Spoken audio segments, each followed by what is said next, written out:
Welcome, everyone. My name is Lisa Falsco, President and CEO of the Alaska World Affairs Council, and it's such a pleasure to see all of you today. It is about 21 degrees, a chilly 21 degrees in Anchorage, Alaska.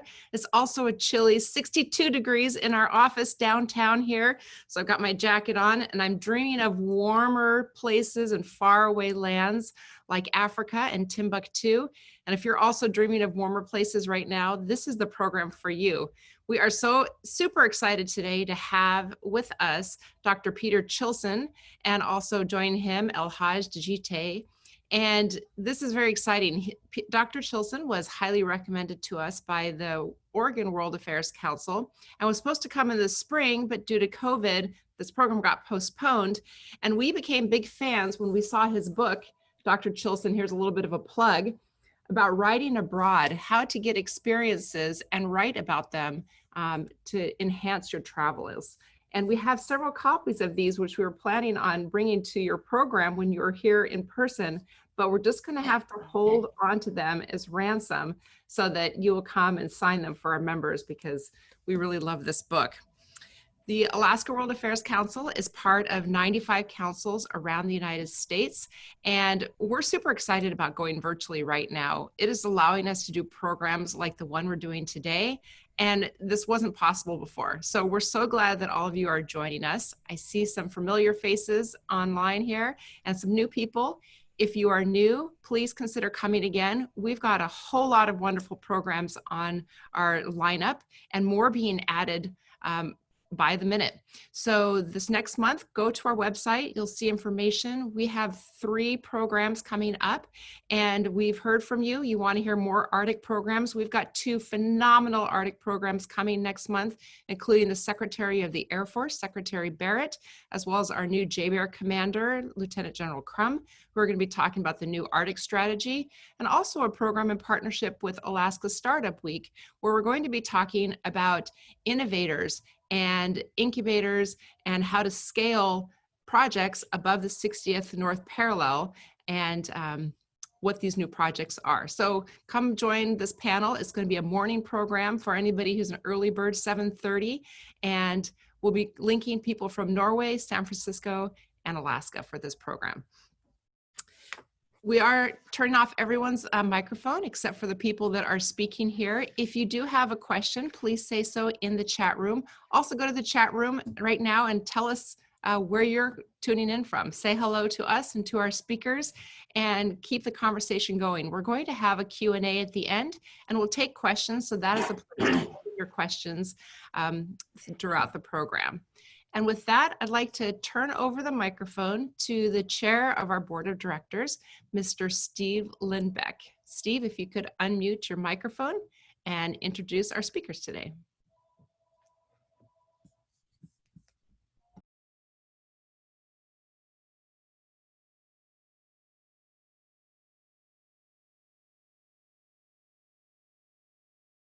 Timbuktu. So today we thought we'd unite these 2 places, and what a treat it is to be able to do that. Let me just introduce our speakers here. Dr. Peter Chilson teaches writing and literature at Washington State University. He's developed a specialty in travel writing and has done award-winning work in both fiction and nonfiction. Dr. Chilson first traveled to West Africa in 1985 as a volunteer in the Peace Corps. He taught junior high school English in the village of Buza, Niger, near the border with Nigeria. And a longtime visitor to Mali as a travel writer and journalist, he traveled there in 2012 to witness an attempted coup in the capital of Bamako. He became one of the few Western journalists to visit the country's difficult northern half to see firsthand the effects of civil war and the new breakaway jihadist state. Lisa's already spoken about some of his works, and we're happy to be able to offer them when you make it here in person, Dr. Chilson. Hadj Djitteye was born in Timbuktu in northern Mali in 1986 and is a member of one of Timbuktu's oldest families. As a teenager, he worked for the city of Timbuktu as a cultural heritage expert for international visitors. The city is one of the oldest and most important centers of West African culture and history, despite its view in the popular American imagination. He speaks 5 languages, including his native Bambara, Fulani, Arabic, French, and English.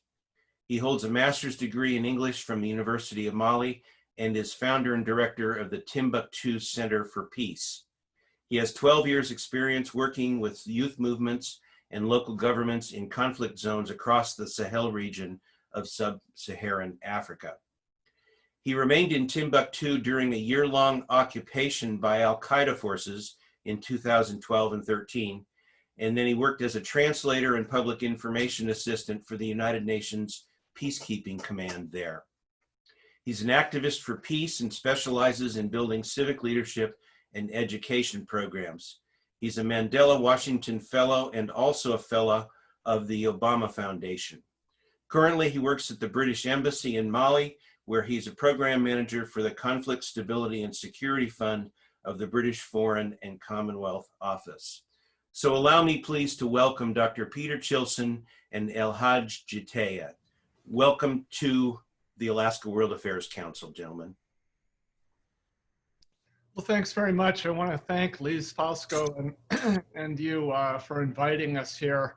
I also want to thank the Oregon World Affairs Council for helping make that connection. I first met the program director there, Tim DeRoche, at Clyde's Grill in Portland, where he was playing the drums. He's a very talented jazz drummer. I just wanted to point that out. He helped make that connection. I also want to point out an error I made in some of the information I gave to the Alaska World Affairs Council regarding Hadj. His first language is Songhai. He does speak Bambara, but his first language is Songhai. And I'll be asking him to talk a little bit more about his background in a few minutes. I'm going to talk a little bit about Timbuktu in Alaska now. My connections and experience, I have far more experience with Timbuktu than I do Alaska, but I've been fascinated by Alaska since I was a child and Timbuktu, and I finally did get to visit Alaska just a few years ago, and I'll talk a little bit about that. I'm really very interested in remote places, and as a travel writer, we travel writers tend to be attracted to remote and unusual places. And I'd like to hear more from the Alaska audience about that whole view of Alaska as a remote place in American culture. So, but I want to begin with Timbuktu and a little bit about its history. And I'm just going to time myself here so I don't get too over time. Late in the afternoon of April 20th, 1828, just as the sun was touching the horizon, as he later described it, a young Frenchman, barely 29 years old, walked into Timbuktu disguised as an Arab, wearing long robes and a turban. René Caillé had begun his journey 2 years earlier in Senegal, and when the elation of arrival wore off, he looked around him at the streets of Timbuktu, a historic town he knew for what he called its grandeur and wealth. The city had been part of the Mali Empire, which was known for its trade in gold, salt, and spices, much of which passed through Timbuktu on its way north across the Sahara. Malian emperors built grand mosques in the city, and the Arab traveler Ibn Battuta visited in 1353, confirming Timbuktu's importance to Mali and trans-Saharan trade. But Caillé was disappointed. The sight before me did not answer my expectations, he wrote in his memoirs.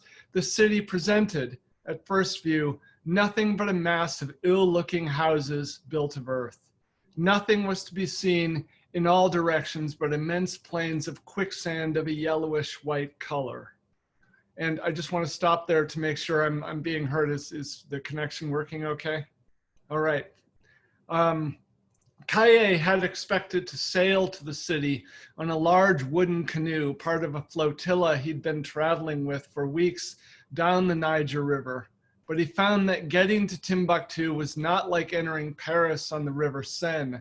Once he docked, he had to walk 8 miles into the city from the riverbank. Kaye, without formal education or military training, was the second European to see Timbuktu and the first to make it out alive. The British officer, Major Alexander Gordon Lang, had been there 2 years earlier, having crossed the Sahara from the north, but was murdered in the desert as he started his journey home. And so, with Kaye's damning words began Timbuktu's long decline in the eyes of the Western world. For much of its long history, however, Timbuktu has been a city whose value seems to exist in the stories of its former glory, a glory that Muslim militant groups now control, a story that Muslim militant groups who now control much of rural northern Mali are trying to wipe out stone by stone. Once merely a seasonal camp for Tuareg herdsmen, Timbuktu evolved into a wealthy regional trading post. It gained renown when Malian Emperor Mansa Musa visited on his way back from Mecca in 1324, and inspired by his Hadj, ordered the construction of the Djinguereber Mosque for the study of Islam. The city's reputation for the study of Muslim theology, a center for several universities, soon spread into Europe and the Muslim countries of Asia. Timbuktu became the cultural center of the Mali and Songhai empires, both of which were gone by the end of the 16th century. Timbuktu, however, remained. The city survived the occupation of the Moorish army that defeated the Songhai Empire and endured years of chaos that engulfed West Africa until the French conquered the region at the end of the 19th century. The French recognized the historic value of Timbuktu and established a military garrison there to protect the city and patrol the northern regions of the Niger River. But France's dream of enriching itself off the mineral and agricultural wealth of the region never paid off. By the 1960s, just as modern Mali was getting its start as an independent country, Timbuktu had dwindled, as the British historian Basil Davidson wrote, to something remote and humble. But in the last 40 years, Timbuktu has shown the world it is still West Africa's cultural capital, still a center for the study of Islam, science, literature, and music. The Timbuktu region is the childhood home of the celebrated Malian guitarist and singer, the late Ali Farka Touré, who grew up in a village near the city. He started a tradition of mixing African and Western musical styles that other musicians in the region have followed. Timbuktu has been a UNESCO World Heritage Center for 32 years, and despite the civil war that halted the semi-annual Festival in the Desert International Music Festival in 2012, the city remains a center for West African music. The government was working on a paved road into Timbuktu, as well as a canal to bring the Niger River to the city's doorstep, which would have certainly pleased René Kaye. Mali's civil war simmered until 2015. It shut down that road project, and now the war engulfs the north and center of the country that has bled into the neighboring countries of Mauritania, Algeria, Burkina Faso, and Niger. Many thousands have died, but Timbuktu is an open city by virtue of the United Nations peacekeeping forces and the French and Malian armies, while much of the rural north and center of Mali is controlled or threatened by a coalition of Islamist rebel groups. Growing up in the state of Colorado, I had little awareness of Africa. But like many American kids, I'd heard of Timbuktu because of its odd place in our lexicon. Timbuktu was that far removed place we never quite understood, but somehow admired, that little town where we'd stopped once for gas in Utah on some family trip, or that road through the western Colorado sagebrush where my high school track team's bus once broke down. Here we are, my coach said, stuck in Timbuktu. I had no idea what he was talking about, but I loved the sound of that word, Timbuktu, the way its syllables bounced expectantly off my tongue, and I desperately wanted to go there, wherever that was. Alaska held an even vaguer position in my mind, a wild space filled with frozen land and wild beasts, which comes off as a bit of a cliche. The same high school track coach told me he'd once driven to Alaska, crossing Canada on an unpaved rocky road. Passing 18-wheel trucks tossed up rocks that shattered the windshield of his pickup on the third day of a 2-week drive to a state so distant it was hard for me to understand it was part of the United States. Growing up, I had a favorite Alaskan, the writer John McPhee, who it turned out is actually from New Jersey. But he wrote a book I read and reread. It's called Coming Into the Country, and it changed my life for its sense of adventure, landscape, and language. The Arctic sun, McPhee writes in the opening paragraph, seems not so much to shine as strike. And he's writing here on a canoe trip he took on the Salmon River of the Brooks Range. And he writes, meanwhile, the river, the clearest, purest water I have ever seen flowing over rocks, breaks the light into flashes and sends them upward into the eyes. That book was one of the reasons why I became a writer in the first place. But for many complex reasons I don't need to go into here, I really wanted to leave North America altogether. And for a while, and so I joined the Peace Corps after college. I got my wish to see Timbuktu in July 1986 while on vacation from work as an English teacher in neighboring Niger. I traveled into the city in a bush taxi, a barely functioning Peugeot 504 station wagon over the worst road I've ever traveled in my life. Pulverized dust billowed like soap suds, hiding deep ruts that pinched and punctured 3 of the 4 tires. The 30-mile journey from where I'd picked up the taxi on Mali's main north-south road became a 2-day ordeal. When we drove into Timbuktu in late afternoon, I was exhausted and thrilled. Sand drifted up the foundations of buildings with sloping stone walls and ancient, ornate wooden doorways carved by Moorish artisans hundreds of years earlier. I definitely arrived at the Sahara. What surprised me most was when I drank water from a well in the city, and it tasted clear and cool right from the desert itself. I spent 2 nights on a mat on the patio of a local bar, a bordello really. I found the city and desert beyond to be one of the most beautiful and haunting landscapes I've ever seen. At night, the desert sky was so bright and clear, it seemed to rest right on the rooftops. During the day, the city and landscape blended into the blinding pale sky as if Timbuktu itself were floating on a cloud. I loved how the wind continuously rubbed the tops of dunes, blurring them into the horizon and forming ridges that looked as if they'd been pressed by a giant thumb and forefinger.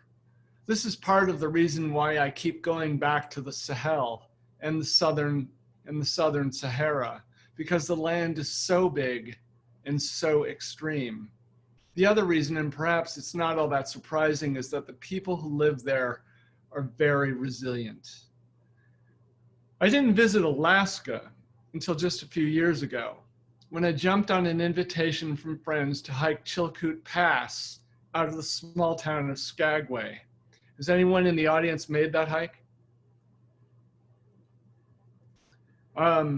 In summer, free of snow, you pick your way up the pass over and around an avalanche fall of boulders that give way to snow at the summit, where icy fog that day made it hard to see the Canadian flag, distinctive maple leaf at the center, flying from a yurt-like guard hut in the distance. And I also failed to see the uniform insignia of the Canadian policemen who'd come out to meet us. In fact, I'd forgotten altogether that at the summit was the border with Canada, and I was startled to meet a surly French-speaking RCMP officer in bright red winter gear and toque. It turned out he was on loan from the Paris police. And when I tried joking with him in French, "What's a Paris cop doing here?" he coldly demanded my passport. The problem was that I'd used the French word flic for cop, a grave insult to the French police, but alas, I could not help myself. He told my companions to hike on. While he took his time with me, finally handing my papers back, clipped between his index and middle fingers. He didn't say a word.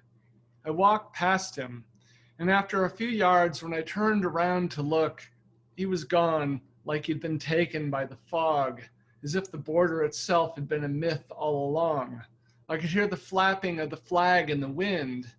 It's one of my favorite memories because it left me with a sense of remoteness similar to what I'd felt in Africa, and because it gave me a sense of being back in French West Africa, dealing with the authorities and crossing borders. So I love that memory, and I've cherished it for my entire, for the last several years since I made that trip. And that's the end of my talk. And I'd like to ask Hadj a few questions. I'd like him to correct me where I made errors. Hadj was born in Timbuktu, I believe in 1986, correct? Yes. So that makes you 1986, the same way you discovered the Sand of Dune of Timbuktu. I was born in a hotel. Yeah. That makes you, in my mind, a very, very young man indeed. So I was wondering if you could tell us a little bit about your family. You do come from an old Timbuktu family. And because I made that error about your Songhai heritage, I thought you could also talk a little bit about that and tell us about what it means to be from the city of Timbuktu. Even in Africa, even in Mali, it's unusual to meet somebody who was born in that city. There aren't very many Malians who have the opportunity to visit Timbuktu. Yeah, thanks so much. Thanks, Peter, for having me. Thanks, Lisa. Thanks, Steve. Thanks for the Alaska Global Affairs for having me. Yeah, yes, I was fortunate to born in 1986 in the Fable Desert city of Timbuktu. As you know, for many people, Timbuktu is the end of the world. So for me, Timbuktu is the beginning of the world where brilliant future is possible. For example, I am the typical, guardian of the cultural heritage of Timbuktu. When I was born, my only dream is to study English and share the cultural heritage of Timbuktu across the globe. And I traveled across the globe to share my history, the knowledge of my ancestors. So to be born in that city full of knowledge, full of history, full of Islamic center, full of history of tolerance, full of a religion based on religious tolerance, I feel fortunate because my family is among the founder families of Timbuktu. And today, as you know, Timbuktu is known as World Heritage and an attraction for international visitors. But due to the conflict in 2012, Timbuktu became a ghost city. So if we continue, I can have more details about Timbuktu. So as you just noted, the city of Timbuktu is a UNESCO World Heritage Center, and I was wondering if you could also tell us a little bit about why Timbuktu is so important for the world to recognize. as a center of world heritage? What is it about Timbuktu that gives it that status? Yeah, thanks. Yeah, and now I will talk about the golden age of Timbuktu. The origin of the city traced back to 1077. The city was founded by a Tuareg nomad communities. As you know, at that time, Timbuktu was a crossroad for the travelers coming from sub-Saharan Africa and other countries in Africa. At the same time, Timbuktu used to have one of the greatest universities in Black Africa, which used to be called the University of Sankore. The University of Sankore at this time, at the golden age of Timbuktu, welcomed more than 20,000 students coming from all over Africa and other countries. At this time, Timbuktu had around 1,000 inhabitants.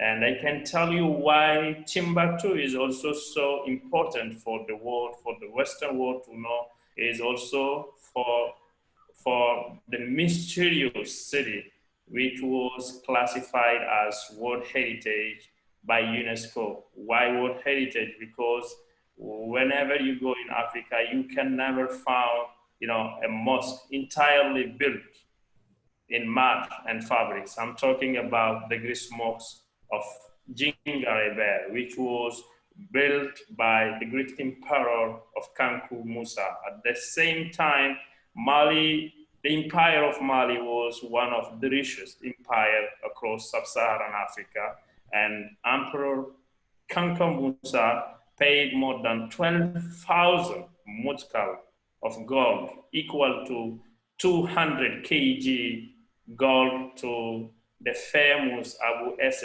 Saheli from Andalusia to design, the Great Mosque of Djitteye. That mosque can welcome more than 2,000 prayers for Friday prayer, and it have inside 25 pillars. Inside and surrounding this mosque, rest the shrine of holy saints of Timbuktu. That's why we call Timbuktu the city of 333 holy saints. I will also talk about the mosque of Sankore again. Sankore used to be a university, also a mosque, around 14th century, built by a famous merchant, a woman who want to remain anonymous, because she said she built that mosque for the availability of Muslim worshipper. And also the mosque of Sidiya that was built by, at that time, the governor of Timbuktu, who was a Tuareg. He was called Mohammed Nada. The building of that mosque started from 14 to 44. So that's made Timbuktu one of UNESCO World Heritage. One thing I'd like to bring to everybody's attention is a bit more of your own history. You got your start working internationally in Timbuktu by offering your services as a tourist guide.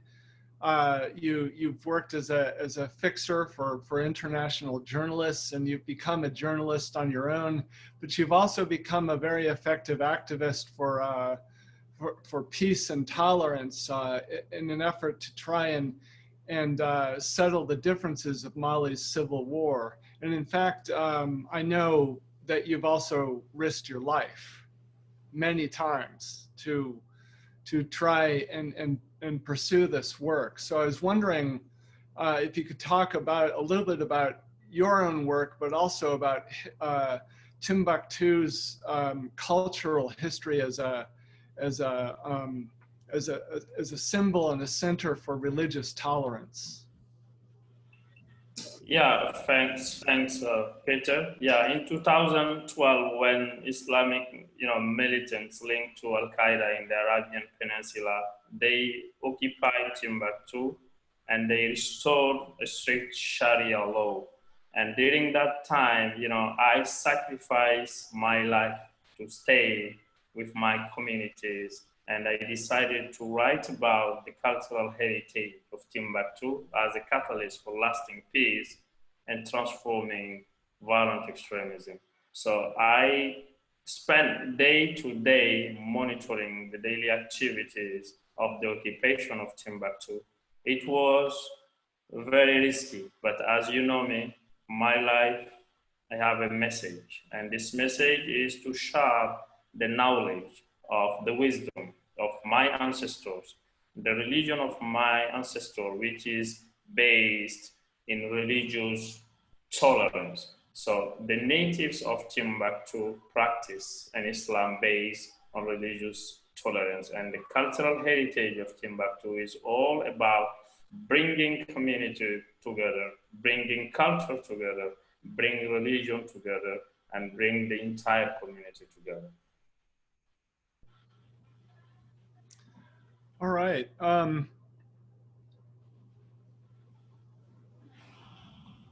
So you just mentioned that you stayed in I think our listeners need to know that Timbuktu was formerly occupied by jihadist forces in 2012 and a little bit into the early part of 2013 before French troops came in and Malian troops came in and liberated Timbuktu and several other urban parts of the north. And for a while, the Civil War was sort of on a low key, but you decided to stay in the city during the year of occupation.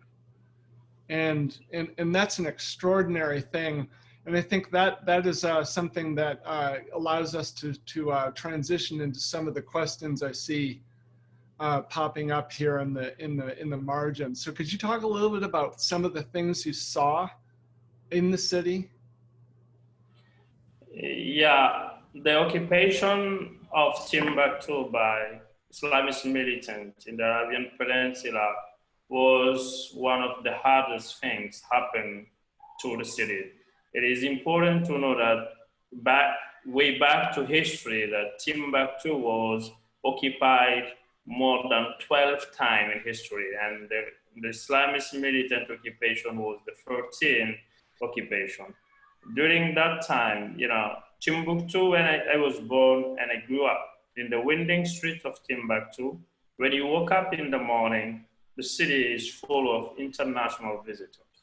I was lucky when you heard my accent to have my first English classes in the winding street of Timbuktu because of international visitors. Because of the daily interaction I have with international visitors, I grew up understanding new culture, new religion, new belief, new practices. So during that occupation, it was like we were in an open sky prison.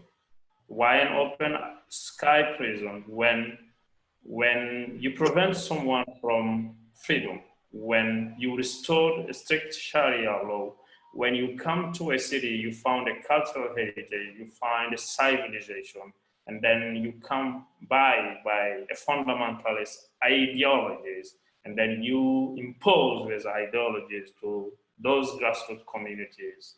They are in an open sky prison. And during that time, as you know, women of Timbuktu naturally dress like nomad women. They are really covered, but they were obliged to use burqa, which is really new for them. They are obliged to use hijab. They use their own hijab, but they are not forced to use that, but they was forced.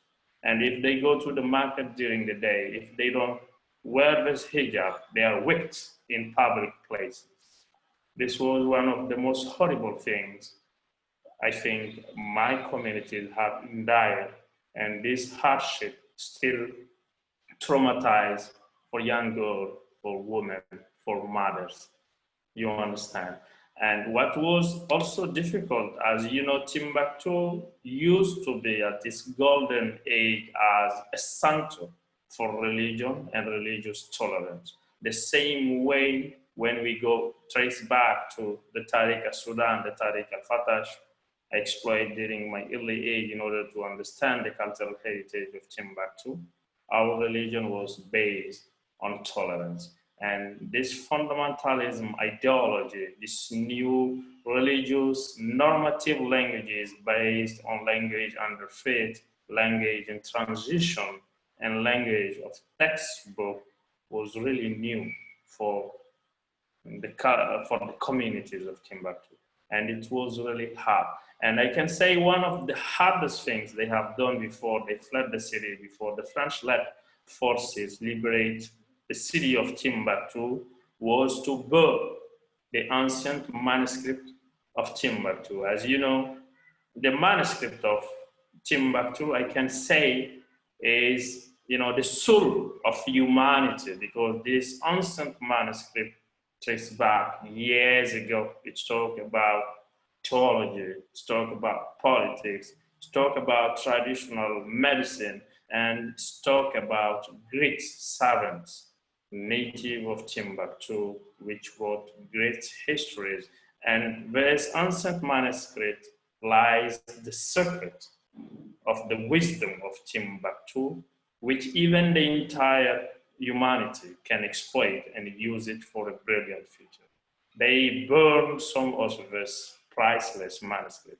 The second hardest thing was also during the occupation, they destroy shrine.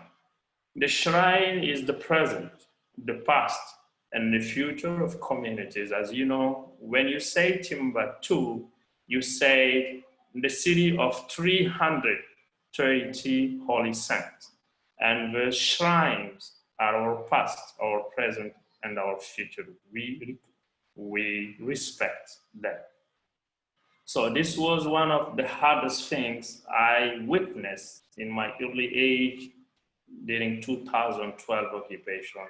And I dedicated my life to explain to the West, to my communities, to other Malians, to Africans, to the world at large, how it's really important to use cultural heritage, to understand the cultural heritage of each community, each ethnic group, each tribe, and use the cultural heritage of each community as a catalyst for lasting peace and transforming violent extremism.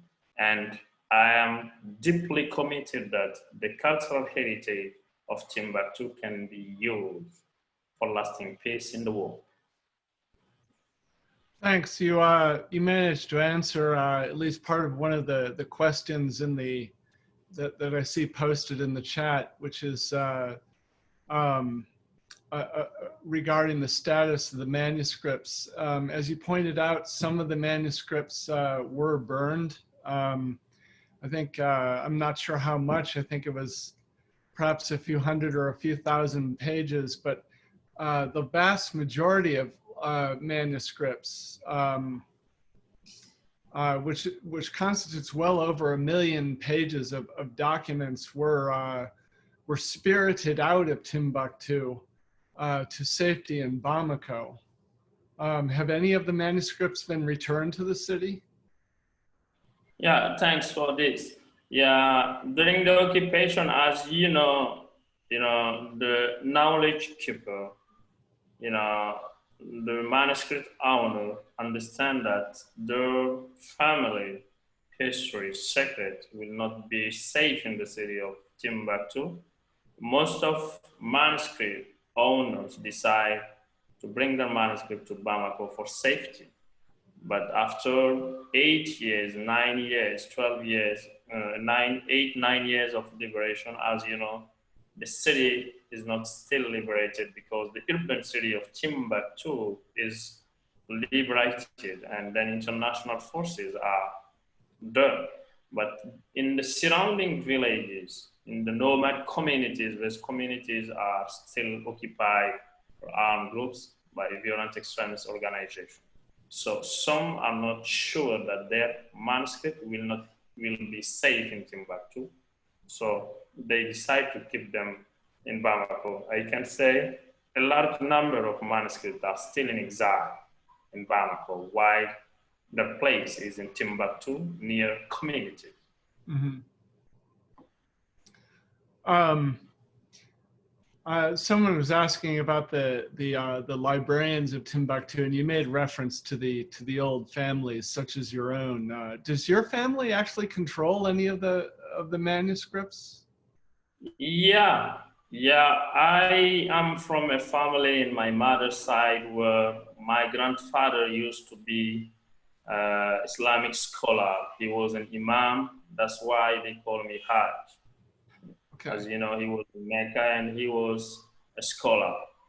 And my uncles from my mother's side taught me Quranic school from my primary years to school up to baccalaureate level.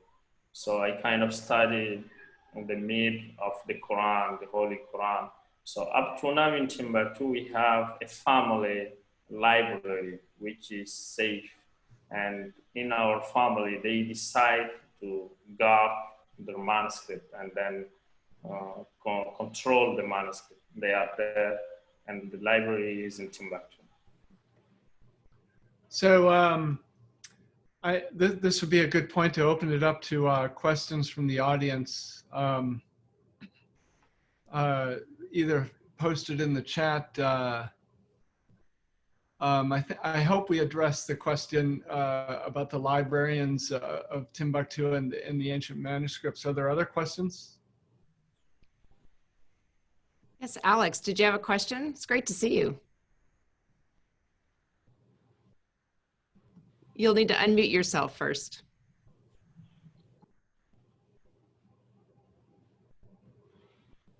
Oh, okay. There we go. Button hiding.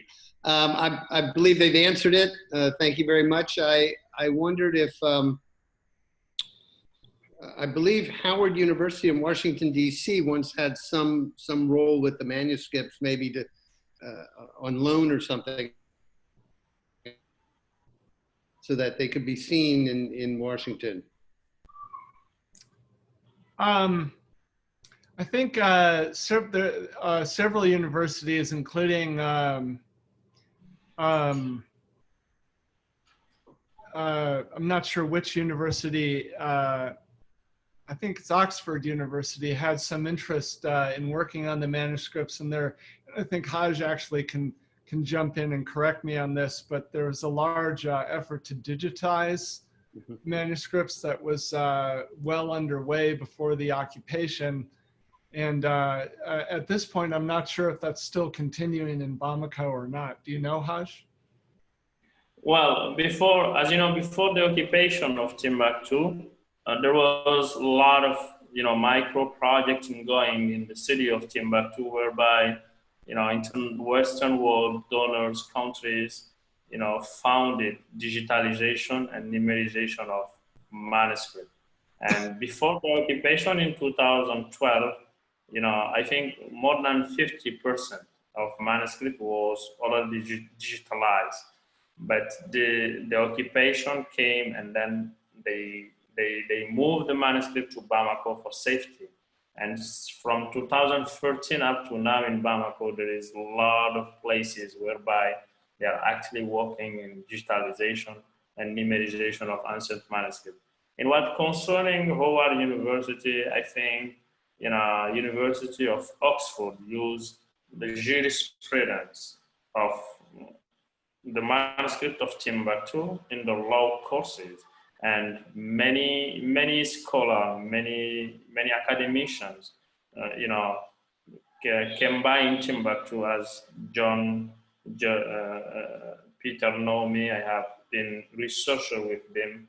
They have made a lot of research, and some give even some courses about the ancient manuscript of Timbuktu. So across the US, in England, in Europe, there is a lot of academicians, who taught some part of the ancient manuscript of Timbuktu. I have a question. So if anyone else does, please just put in the chat box you'd like to ask a question, either in person or write it down. Hadj, thank you so much for joining us again and sharing all of this. We had a program earlier, a coffee chat, where we brought in people around the world to talk about what COVID looked like in their part of the world. And here we are in Alaska, faraway place, and you think we might have escaped it, but we have not, and numbers are rising. And so I'm curious, what does it look like in your part of the world? In Timbuktu, what does COVID look like, and what are people doing? Well, thanks so much. So, as you know, we all live in this time of new norms, uncertainty. But I think even in remote places like Timbuktu, COVID, penetrated even the remote places. In Mali in general, when the outbreak of COVID started, as you know, in various communities, more than 50% are not educated. They don't understand, the danger of the pandemic, and people was thinking nationally that it was not reality. But with time, when we started to have some COVID cases, population start to think about it as a reality. But in the region of Timbuktu, 2 months ago, there was cases, more than 50 cases, but at this time, there is 0 cases in Timbuktu. But in general, what I can say, not only about Mali, Timbuktu, in general in sub-Saharan Africa, to be honest with you, there is no like a huge outbreak of COVID, because today people really living their life safely. And at the beginning, it was there was a lot of measure, but for the moment, communities start to live their daily life. Yeah.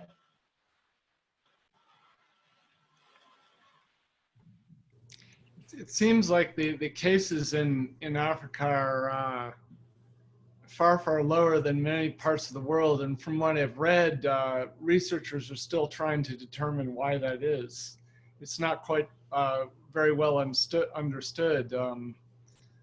but it's a very yeah. thing.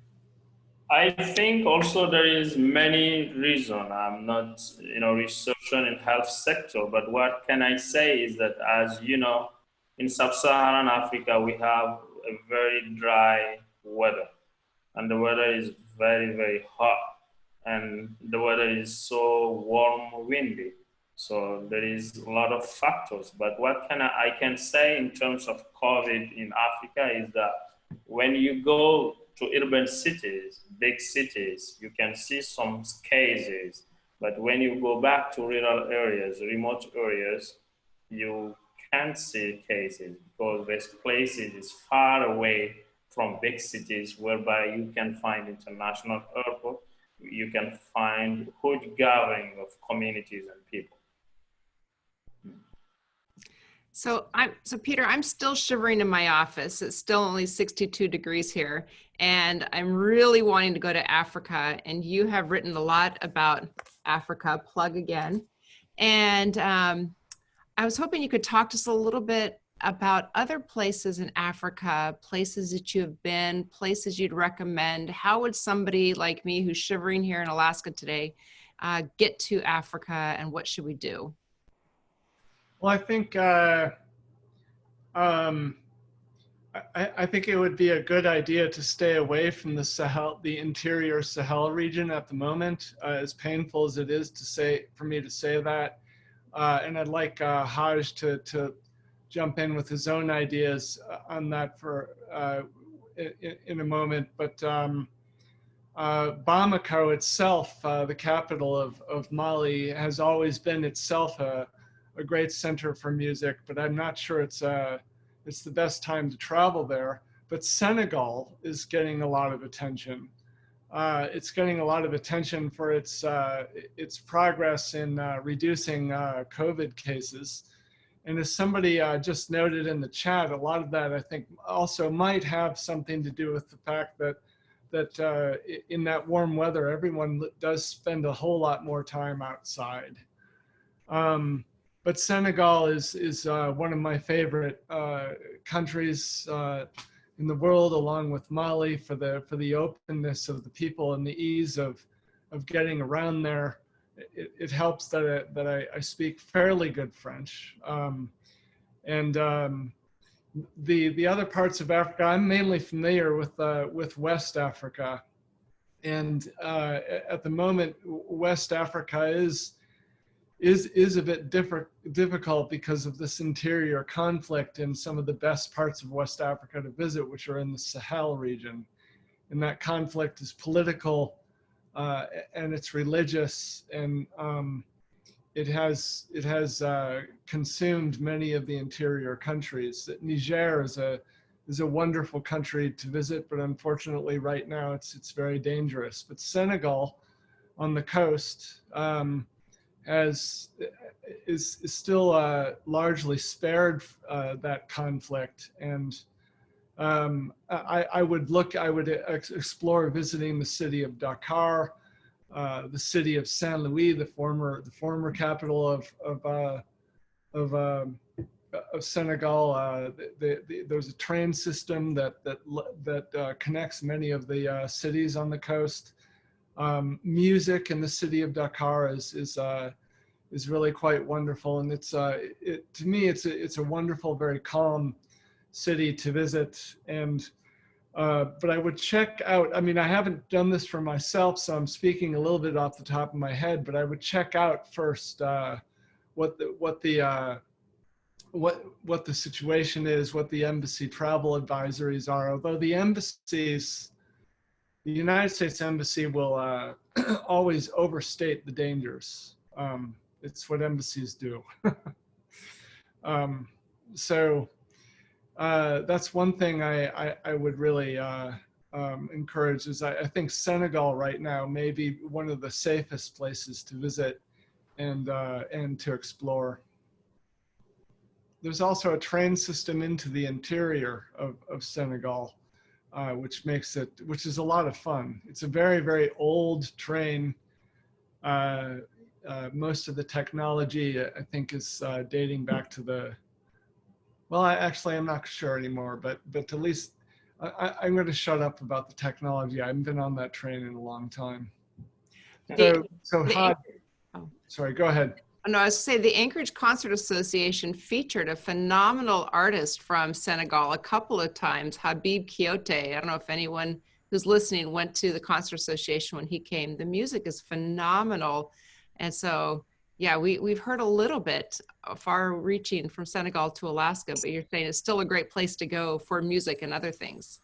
Dakar is to me as rich in music as Bamako is. Youssef N'Dior, one of the great Senegalese musicians, Baba Mal, another one.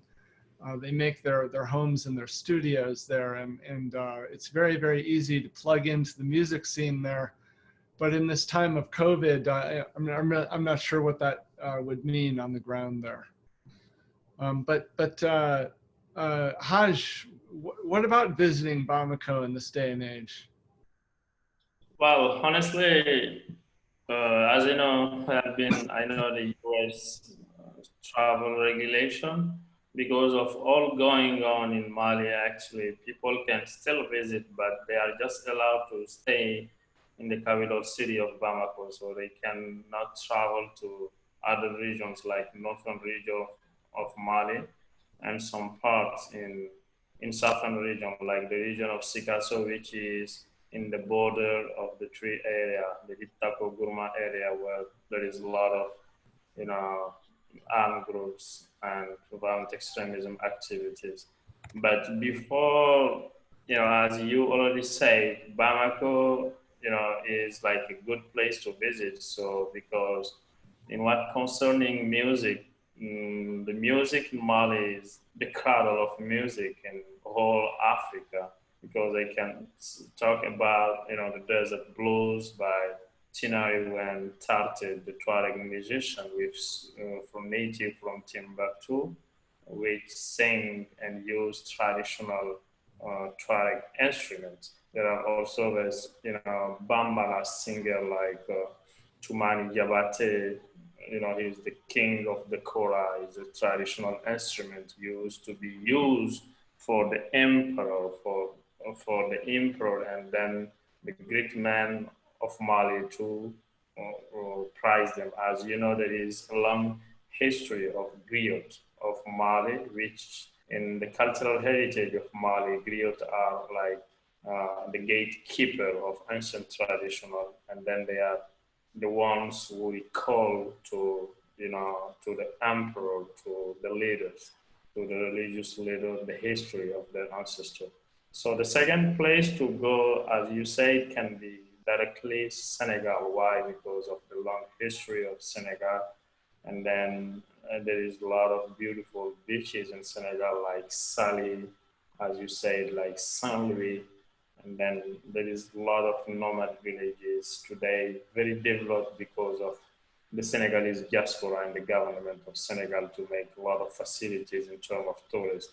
But to be honest with you, in terms of visiting Africa, West Africa, the Sahel regions like Mali, Niger, Burkina Faso, and Chad used to be one of the most attractive places for international visitors. Why? Mali, you have Timbuktu, Gao, Djenne. When you go to Niger, as you know, you can see the giraffe, you can see the great Agadez Desert, which can bring you up to the border of Libya, and then you can enter to Libya. When you go to Burkina Faso, you can see like the elephants crossing all the bush, the forest from southern Mali up to Burkina Faso. So all this area today is not easy to travel. I was fortunate in my early age, you know, at 16, 17 years old, traveling around, spend 12 days, 20 days telling story of these nomad communities. And today, you know, I'm working to build peace among these communities in this border area. So I have like two images. The first image bringing my international friends to these communities. And the second image is very sad, the image of violence, the image of communities which are asleep. But in the past, they used all to live together. When you go to Niger, you see the Fulani, the Tuareg, the Songhai, the sedentary communities. They used to all live together. And do you know what is most important in these communities? When you go to a market, you don't even need to have coins or money. If you have rice, if Peter have milk, we will just barter goods. And this is one of the most value thing we can have in a community. But this is the glorious time, I can say, in 1985 when Peter was in Niger. At this time, people barter goods together, and the same communities today fall in a conflict. So. I'm very fortunate to have been a Peace Corps volunteer at a certain time in the Sahel region. Gentleman named Brennan Land has a good question. Is there any more or less risk, or I suppose different concerns for mixed Black Americans traveling to African countries? I don't think I'm qualified to touch that question, although I can refer Mr. Land to some people if he wants. I'll type in my email address here, and I can refer you to some people who can. Yeah, maybe I can give some thought on that. Yeah. Yeah, I can give some thought on that. Yeah, I think in terms of risk, definitely there is a risk because you are a US citizen.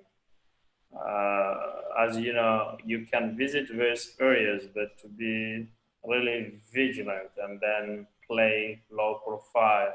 So I remember in 2017, one of my friends who lived in Los Angeles visited me to Timbuktu, but it was really low profile visit, whereby when you come, you have to dress like people of Timbuktu and wear the traditional attire. So, you know, if you have your sneaker, if you have your pants, you have to dress like a native of Timbuktu so that we can avoid attacks or something. As you know, when a city is occupied, when a country is in ongoing civil war, to travel in this country is really, really difficult. for security reasons, for national security reasons, for a lot of reasons. And with all going on actually in the Sahel region and in the world, it's really difficult to travel in war zones. I put my email in the chat there. I can also refer Mr. Len to some other African Americans who have made the journey. Thank you. With that, unfortunately, we've run out of time. There's so many more things we'd love to be talking about. Dr. Chilson was kind enough to put his email and his website, peterchilson.com, on the chat box. Feel free to get more information and read some more books. I want to thank our speakers so very much today for joining us. Thank you so much, Dr. Chilson. Thank you so much, Hadj, for joining us virtually in this program here as we talk about myth and realities between Alaska and Timbuktu. Fascinating. And thank you everyone for joining us in this conversation. It's so great to see your faces, and we hope to see you all again very soon. We are committed to global competency, and we have a lot more great programs up on our schedules. Go to our website, alaskaworldaffairs.org, for more and pre-register and join us for these programs. We'd love to see you all again. Have a wonderful rest of your day. Bye, everyone. Bye. Thank you. Thank you. Thank you. Thank you.